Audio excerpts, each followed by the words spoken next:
C'est jour de vendange dans les vignobles du Tokaj.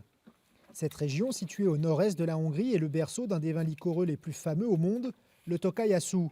Ici, on récolte à la main des grains de raisin très spéciaux, des grains attaqués par un champignon, le Botrytis cinerea, qui provoque une moisissure noble sur ces grappes de fourminte, une variété de raisin hongrois. Vous pouvez voir ici que le Botrytis cinerea a déjà attaqué la surface du raisin et sur cet autre grain, vous voyez déjà comment le botrytis détruit la peau et pénètre dans le grain de raisin. Sous l'impact du soleil et des vents secs, l'eau s'évapore alors de ces grains et tout ce qui fait la valeur naturelle de ce raisin, c'est-à-dire le sucre et les acides fins, se concentre dedans.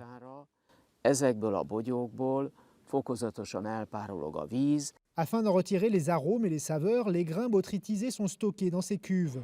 Après plusieurs jours, on procède au tirage de l'essence d'Asszú, le nectar le plus concentré en sucre au monde, jusqu'à 800 grammes par litre. Sous l'effet de leur propre poids, les grains se pressent d'eux-mêmes et produisent un nectar fantastique. On laisse ensuite ce nectar fermenter 2 ans. Ce liquide est très fortement concentré en sucre et très doux.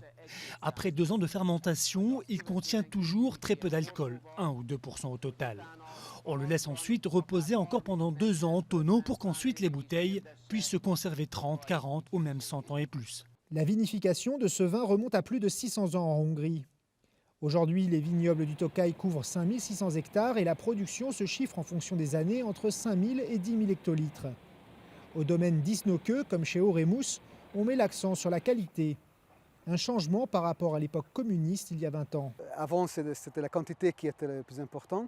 Maintenant, on veut faire des vins avec une grande qualité et on travaille avec des raisins avec beaucoup moins de rendement, avec des raisins on reçoit beaucoup plus de soins. Ces changements ont été rendus possibles grâce aux investissements de grands groupes vinicoles étrangers qui ont racheté de nombreux vignobles. Ainsi, chez Disnokö, géré par le groupe AXA Millésime, une grande partie de la production est exportée sur les marchés internationaux. C'est un vin qui est exporté dans une quarantaine de pays, mais souvent c'est des marchés niches, c'est des petits marchés.